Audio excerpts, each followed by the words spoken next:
nderuar shikues, mirë mbrëma ku jemi prapë përsëri në podcastin Okult, në podcastin e Liris në gjuhën shqip. Sot jemi përsëri me mikun ton të përreshëm zotin Olsi Yazxhi, me të cilin do të bëjmë një bisedë mbi gjeopolitikën, por pak do ta nisim dhe me aktualitetin këtu në Shqipëri. Falenderojmë sponsorat tanë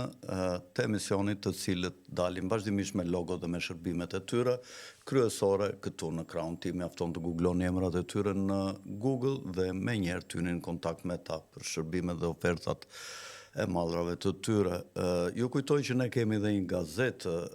një website, një gazetë online që quhet okult.org, mjafton ta shkruani okult.org në Google dhe me njerë ju do të hyni në faqen e gazetës tonë ku do të shikoni lajme dhe shkrime interesante nga këto që kemi ne në natyrën tonë. T'ju kujtoj që tashmë mund të shikoni emisionet tona dhe në titra në gjuhë tuaja, sepse këta e mundson YouTube-i, dhe njëkohësisht e fundit po jo për nga rëndësia, mos harroni ta ngrini gurin e Sizifit kaq aty para ekranin dhe të bëni subscribe. Është pa lek, pa para, ju shërben ju, na shërben edhe neve. Ju merrni informacion në kohë, ndërsa ne kemi ato lehtësirat tona nga YouTube-i.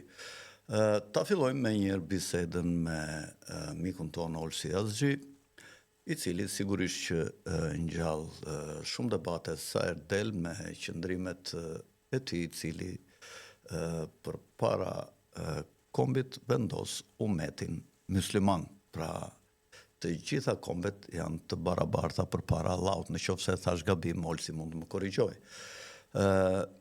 Dhe kjo është arsyeja pse shumë nacionalistë shqiptar nuk e kanë qef Olsin, pavarësisht se ai për gjëra ndërkombëtare bën analiza të paanshme dhe do të thoja shumë të sakta. Olsi, mirëmbrëma dhe mirë se më ke riardhur këtu në podcastin Okult. Merhaba, mirë se u gjej.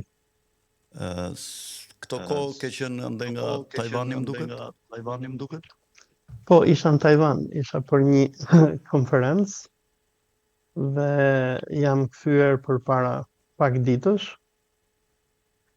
Po. Dhe ishte një vizitë interesante, domethënë kjo është vizita në Kinën numër 2 për ata që njohin historinë e Republikës Popullore Socialiste të Kinës. Republika e Kinës e Popullore Socialiste lindi pas luftës civile ndërmjet Mao Zedongit, forcave komuniste të cilat mundën forcat nacionaliste të Chiang Kai-shis dhe forcat e Chiang Kai-shis të cilat u mundën nga komunistët, u detyruan dhe u tërhoqën në Tajvan, ku shpallën edhe krijimin e Republikës së Kinës në 1949 pak a shumë, kur ata u mundën në Kinë, domethënë edhe nuk mundën që ta mbanin Kinën. Dhe që nga 1949 nga Internacionale Komuniste. Po. Dhe nga 1949 ne kemi dy Kina. Njëra është Kina Republika Popullore Socialiste e Kinës, e themeluar nga Mao Zedongi dhe që sot udhëhiqet nga Xi Jinpingi. Dhe kemi këtë Kinën tjetër që e quajnë vetëm Republika e Kinës, por që nga marrëveshja amerikane me Deng Xiaopingun. Ka shtete që e njohin këtë Tajvanin? Tajvani ka shumë pak shtete që e njohin, dhe problemi i Tajvanit është se si pasojë e presionit që Kina i bën vendeve të tjera të botës, njohjet e Tajvanit sa vinë edhe zhduken. Nga që kinezët pik numër 1 që kanë domethënë kur bëjnë marrëdhënie me vendet e tjera, është që Republika Popullore, ajo që njohim ne si Kina, domethënë, i bën presion vendeve të tjera që i thonë nëse doni që të keni marrëdhënie me ne, duhet që të prisni marrëdhëniet me Tajvanin. Tajvani është pak a shumë sikur Kosova me Republikën e Serbisë, ku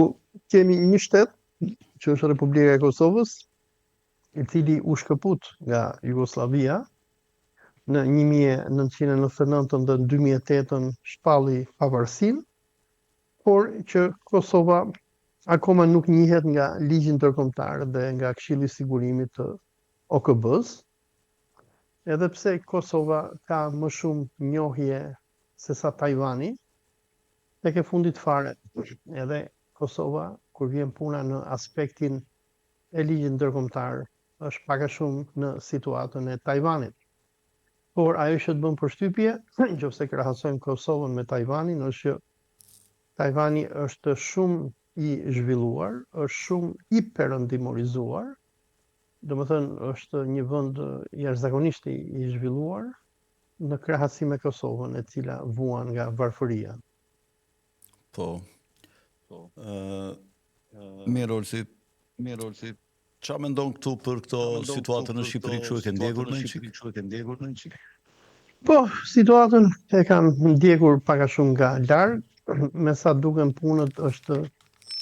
Edi Rama dhe qeveria e rilindjes janë duke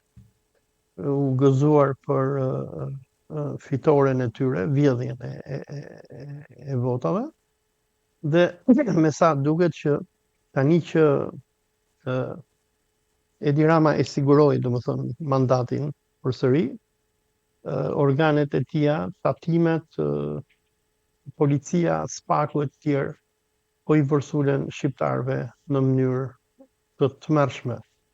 Për shembull, në datën 28 maj, lexova në mediat e Tiranës se si tatimet po i sulen shqiptarëve duke i konfiskuar makinat e luksit atyre që kanë makina të shtrenjta, dhe tatimet do të bëjnë një ligj i cili, domethënë, po nxjerrin ca vendime të cilat janë kriminale dhe antikushtetuese, ku qytetarëve shqiptar do t'i rrëmbehen makinat me forcë, nëse ata nuk deklarojnë të ardhurat. Një vendim tjetër që qeveria e Ramës do sjelli, që u njoftua nga gazeta Shqiptarja në datë 27 maj, është që Banka e Shqipërisë do të nxjerrë rregulla të reja për zyrat e këmbimit valutor apo për exchange-et, ku exchange-eve nuk do t'i lejohet që të thyen më shumë se sa 1 milion lek, domethënë rreth 10.000 euro në cash. Çfarë do thotë kjo? Kjo do thotë atë që kemi përmendur edhe në bisedat të mëparshme bashkë, ku ta bankierët zionistë, të cilët kanë nën kontroll ekonominë dhe financat e Shqipërisë, duan që të sigurohen që shqiptarët nuk do kenë asnjë kokër leku më në xhepat e tyre. Gjithë lekët që ata i kanë duhet t'i kenë nëpër banka, sepse duhet kujtojmë tani që exchange-et janë ajo penxerja e fundit ku shqiptarët mund të lëvrin ndonjë para të cilën nuk ja kanë dorëzuar akoma bankierëve zionistë. Dhe me këtë vendim që do të sjellë Banka e Shqipërisë, do të thotë që, domethënë, ai terrori ekonomik kundër shqiptarëve sa vjen edhe po përshkallëzohet, duke mos i lejuar shqiptarët që të thyen më shumë se sa 10.000 euro në change, do të thotë që shqiptarët nuk do të lejohen që të bëjnë dot asnjë aktivitet ekonomik, sepse ne e dimë që shqiptarët parat nuk i fitojnë duke punuar në Shqipëri. Në Shqipëri nuk ka punë dhe ata persona që punojnë marrin rroga qesharake, nga 300 deri në 500 euro në muaj. Dhe dihet që parat që i kanë bërë shqiptarët, i kanë bërë nëpërmjet emigrimit. Shiko, për të së vërtetës, në administrat ka rroga që kanë mbajtur 700-800 euro, domethënë rroga mesatare. Ata që punojnë në administrat, por jo ata që punojnë nëpër fast food edhe nëpër lavazhe. Domethënë ne dimë se njerëzit e administratës kemi edhe deputetët që marrin 3 milion lek në muaj, nëse s'jam gabim. Por edhe me këto lek nuk janë të mjaftueshme për shqiptarët që të investojnë në ekonominë e tyre dhe ekonominë e vendit. Dhe ne e dim që shqiptarët lekët i bëjnë jashtë Shqipërisë, se në Shqipëri burimet natyrore të vendit janë pjesë e monopoleve e të huajve, domethënë duke filluar që nga nafta, të cilën Shqipërisë ja vjedhin bankierët zionist me në krye Wesley Clarkun, edhe me Rex Tillersonin që kanë kompaninë Bankers Petroleum, kompani e cila edhe i ngri kokën Adriatic Lallus kur ai kërkoi në kohën kur ai ishte prokurori i përgjithshëm që kjo kompani kriminale të hetohej për dëmin ekologjik që ata i shkaktuan zonave të Patozit dhe Marinzës, për të cilën amerikanët edhe shpallën non grata e dëbuan nga Shqipëria, ku ambasadori amerikan Donald Du ishte personalisht i angazhuar në shkatërimin e jetës së këtij prokurori. Edhe dua të them që në Shqipëri shqiptarët nuk bëjnë dot lek me burimet natyrore që ka vendi, nga që burimet natyrore që nga kromi deri te nafta janë rrëmbyer ose nga grupet mafioze ose nga zionistët e tjerë. Dhe mënyra se si shqiptarët bëjnë para janë emigrimi, domethënë shqiptarët shkojnë në Londër, në Bruxelles, në Toronto, në New York, dhe puna e tyre se si bëjnë lekët, me drogë, me bigjoz, me ndërtim, duke mos paguar takse e tjerë. Dhe në këtë mënyrë ata, sikur thotë edhe Sami Frashëri në Kamusi Alam, shqiptarët e kanë patur gjithmonë traditë që kanë qenë popull cubash,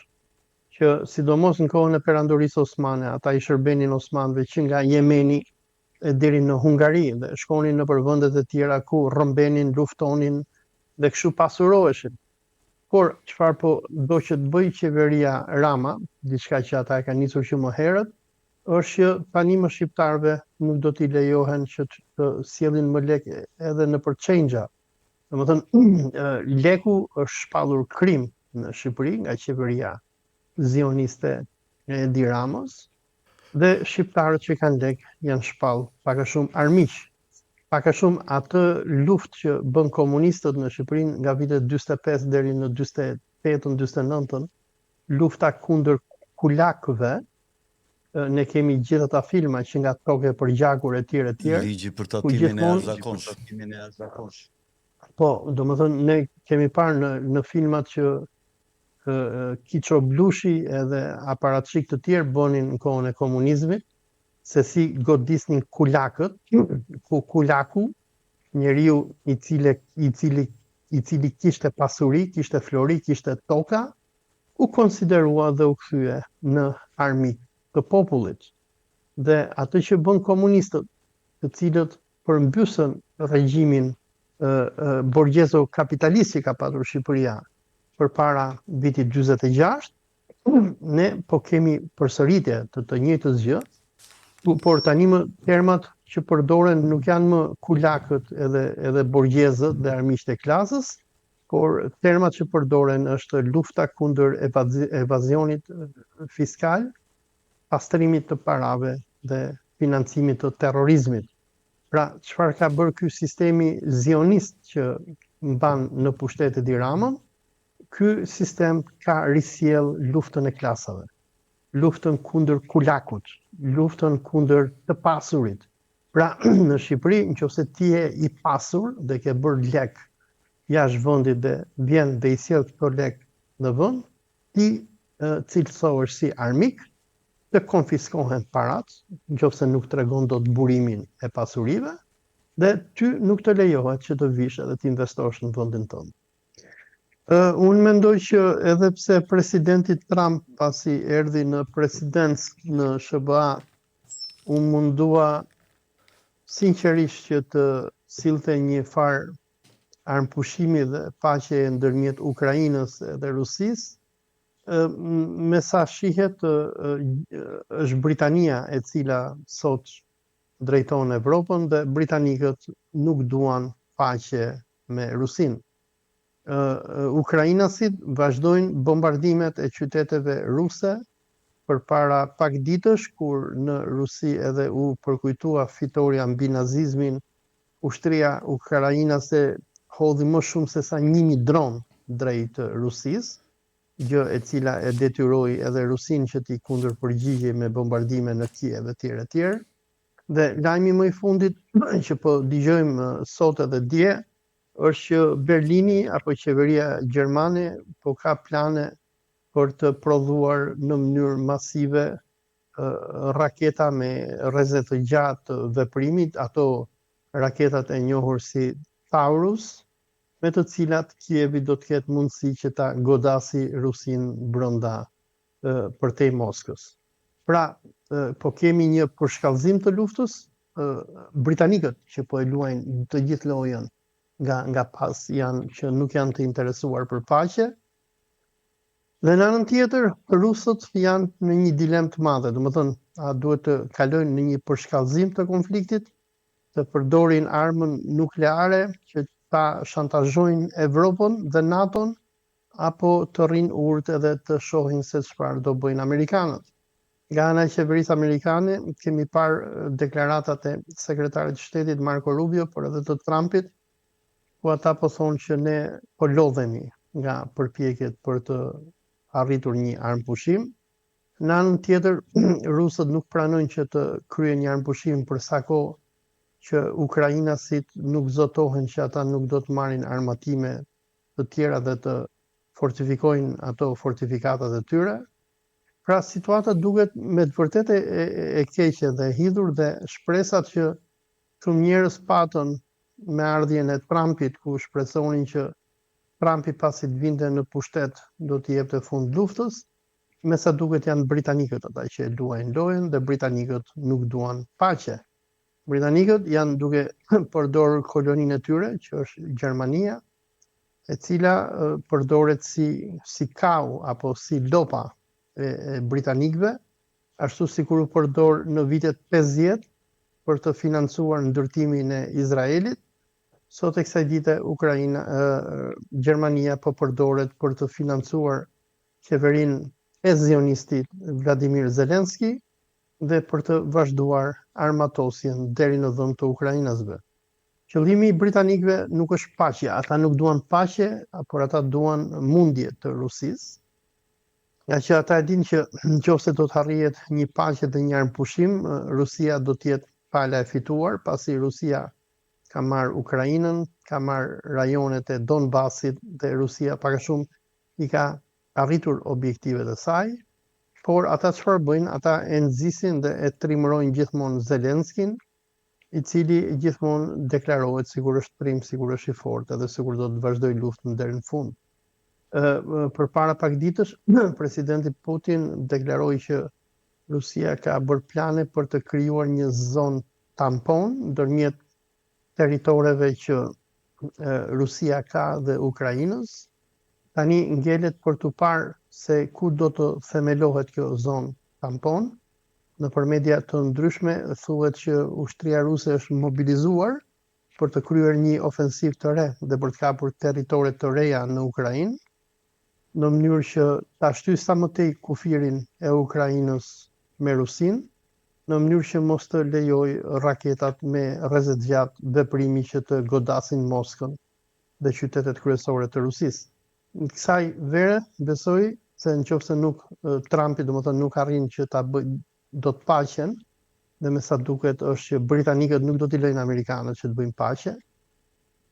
Dhe jo vetëm kaq, por ishte edhe një zhvillim shumë interesant përpara 2 ditësh ku ne patëm mbretin e Londrës, princin Charles,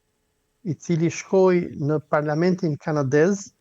për të ritheksuar pavarësinë. Mbreti Charles, i cili shkoi në parlamentin kanadez për të ritheksuar pavarësinë e Kanadas. Huarja e mbretit Charles, domethënë ka patur me dekada që monarkët britanik nuk shkonin në Kanada. Shkuarja e tij në parlamentin kanadez është, si më thënë, një show of force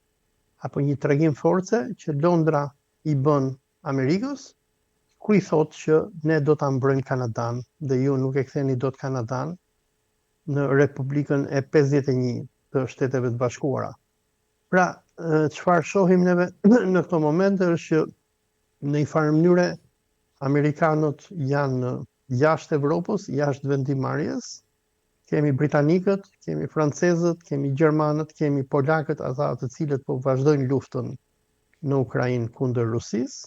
Kemi britanikët të cilët po i fusin hundët e tyre edhe në Amerikën e Veriut, kundër doktrinës Monroe amerikane. Për ata që nuk e din, doktrina Monroe është një doktrinë nëpërmjet të cilit që në shekullin 19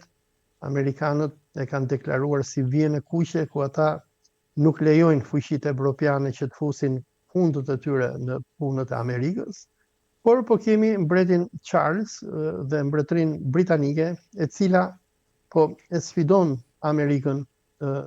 për pak kilometra përtej kufirit të saj në Kanada, për t'i treguar amerikanëve që ne do të jemi të gatshëm që të qëndrojmë në krah të Kanadas në rast të një agresioni amerikan. Ka disa shenja si dënimi Le Penit, humbja e kandidatëve pro-trumpist në Rumani, dhe ardhja e Mark Carneyt si kryeministër i Kanadas, një njeri pararoj në Bankës Londrës. në luftrat e agendave globale, ish guvernator i Bankës Kanadas, ish guvernator i Bankës Anglisë, njeri që ka hartuar këto procedurat e agendave jeshile në OKB, një nga njerëzit kryesor të Klaus Schwabit atje në World Economic Forum, dhe një njeri super i rrezikshëm që kërkon që Amerika e Veriut të ribjerë në dorë dhe në kontroll të Britanisë, ashtu siç ka punuar edhe ajo që quhet Deep State në Shtetet e Amerikës, i cili punon si ai gjarpri duke dendur nën rrogos për të devijuar vullnetin e popullit amerikan, i cili është ish vullneti i etërve themelues të Shtetet e Bashkuara qysh me 1776. Dhe pikërisht Trumpi këtë bëri duke goditur Deep State-in, u përpoq të godiste planet e Britanisë për ta falimentuar shtetin e Shtetet Bashkuara dhe për ta rimarrë nën kontroll dinastia mbretërore britanike. Sigurisht që unë shikoj një perspektivë shumë të zymte, kam thënë dhe herë tjetër që nga një ranë mund të prapet lufta me Rusinë, e cila nuk ka fuqi të bëjë një luftë konvencionale me një popullat 3 fish apo 4 fish më të madhe dhe me një ekonomi, sepse Rusia nuk është as $3 trilion GDP, ndërsa Evropa është 23, 24, 25, të thuhet edhe 20. Por edhe 20 sikur të jetë është 7 herë më e madhe si fuqi ekonomike dhe si banor ka 600 milion banor bashkë me vendet e Ballkanit që kërkojnë ty në Bashkimin Evropian. Dhe nga ana tjetër mund të kemi Kinën, e cila mund të godas Tajvanin, ashtu siç e tham dhe në fillim të emisionit, që bëm ato insinuatat tona, parashikimet tona të mundshme. Dhe ndërkohë Shtetet e Bashkuara kanë shprehur aspiratat nëpërmjet presidentit aktual Trump që të marrin nga evropianët Kanadan dhe Groenlandën. Njëkohësisht të merrnin në kontroll të cilën e realizuan dhe kanalin e Suezit, ku BlackRocku ja u mori manjatëve të mëdhenj që kishin investuar të racës së verdhë nga Hong Kongu, në mos gaboj, i cili kontrollohet nga Kina, dhe e morën globalistët në fakt të BlackRockut. Kështu Olsi, panorama duket shumë e zymt, duke mos pasur fuqi për të bërë një luftë të gjatë konvencionale. Rusia mund të përdor armët e saj bërthamore. Ndonjëherë mendoj që këta mund të jenë të gjithë bashkë dhe gjithë ky është një skenar që është hartuar në vijat të përgjithshme çfarë do ndodhë, dhe në këto taktikat ditore apo javore vazhdimisht këta elita konsulton këta aktorët se si duhet të flasin, çfarë duhet të thonë dhe si duhet veprojnë në teren. Dhe kam frikë se mos kanë ndonjë plan për të shpenzuar ato armët bërthamore, të cilat shpeshherë unë mendoj pse i kanë prodhuar gjithë këto qindra e miliarda, triliona dollar me armë bërthamore. Gjithë ky mund dhe energji e madhe e shpenzuar për të bërë raketa me testata fuqishme lëshimi, me distanca të gjata. Për çfarë budallënj janë këta që i kanë bërë kot, apo është një dorë, është mafia që vjen që nga perandoria Asiro-Babilonase dhe që kontrollon shumë institucione sot në botë bashkë me mafien e financave, që është mafia kazare, të cilat kërkojnë her pas here të bëjnë një rivendosje të madhe, duke paksuar numrin e popullsisë me të gjitha llojet e mënyrave dhe të mundësive. Unë mendoj që marrëveshja e paqes do të dështojë. Trumpi e ka kuptuar që këta nuk duan paqe, britanikët, por lufta nëse do të shtrihet kështu nuk dihet se si mund të përfundojë, sepse Evropa do të prapet në disa fronte. Në radhë të parë kundër Rusisë dhe në radhë të dytë kundër Shtetet e Bashkuara të Amerikës, nëse Trumpi do kërkojë të realizojë këtë idenë e marrjes së Groenlandës dhe Kanadas. Dhe bota mund të hyjë në një luftë të gjatë 4-5 vjeçare dhe pasojat e luftës sigurisht do të jenë drejt depopullimit. Por këta paralelisht ecin dhe me këto smundjet e reja që edhin këto pandemitë, tashmë ka filluar kjo Covid numër 2, ku e diun çfarë thonë, jo, po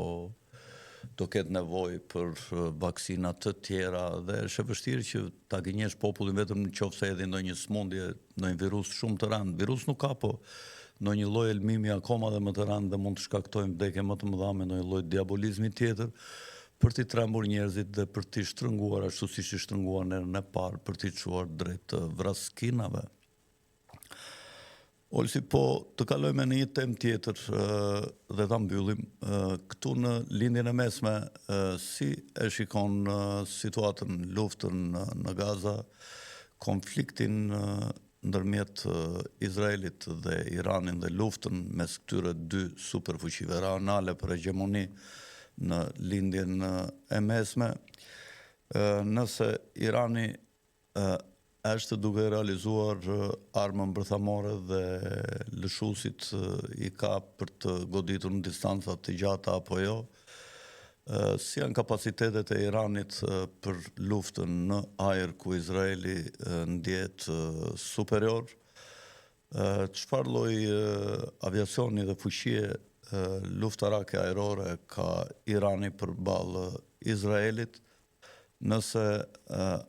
ndihma ushtarake ruse i është dhënë Iranit në kapacitete që mund të ndalojë luftën nga ajri të Izraelit,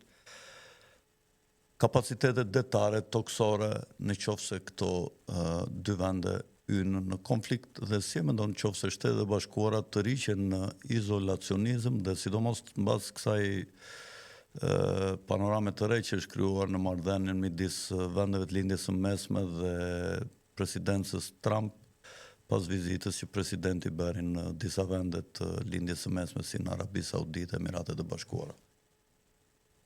Atëherë, Fredi, në përgjigje të pyetjes që më bëre, domethënë në lidhje me atë që po ndodh në lindjen e mesme, është që e para është që jemenasit po e vazhdojnë rezistencën e tyre kundër Izraelit. E dyta është që amerikanët kanë arritur një farë armpushimi me Huthiit e Jemenit, por ata e vazhdojnë rezistencën e tyre kundër Izraelit. Ndërsa në lidhje me marrëveshjen nukleare me Iranin, çfarë po ndodh është që amerikanët po mundohen që të marrin maksimumin nga iranianët. Në maksimumin që ata po mundohen të marrin nga iranianët është e para të detyrojnë Iranin që ta pezullojë në mënyrë totale programin e tij nuklear. E dyta që ata po mundohen që të bëjnë është që të mundohen që të sigurohen që Irani nuk do të mbështesi më milicit islamike sikur Hamasi, Hezbollah e të tjerë. Dhe një përpjekje tjetër që ata po mundohen që të bëjnë është që të imponojnë Iranit atë që i kanë imponuar Shqipërisë, domethënë kontrollin e pasurisë. Sepse Irani është vendi i vetëm së bashku me Korenë e Veriut, të cilët nuk janë antarë të këtyre marrëveshjeve për kontrollin e pasurisë. Domethënë atë që po flisni më herët për Shqipërinë, atë gjë e kanë edhe Turqit, edhe Arabu Sauditët, edhe Katarësit. Domethënë ti sot nëse je qeveria e Katarit apo e Turqisë, nuk guxohen që të financosh asnjë milici, asnjë organizat për te vendit tënd, nga që të gjitha të ardhurat që ti duhet t'ia deklarosh bankierëve ndërkombëtar, si pasojë e konventës OKB-s, që quhet United Nations Convention Against Transnational Organized Crime, apo edhe konventa tjetër që është Combating Financing of Terrorism. Po bëhen përpjekje nga amerikanët që pjesë e marrëveshjes nukleare që ata do bëjnë me Iranin, ta detyrojnë Iranin që të bëhet pjesë e këtyre konventave. Çfarë do thotë kjo? Kjo do thotë që në atë moment që Irani do t'i bashkangjitet këtyre konventave, Irani nuk do ketë mundësi që të financojë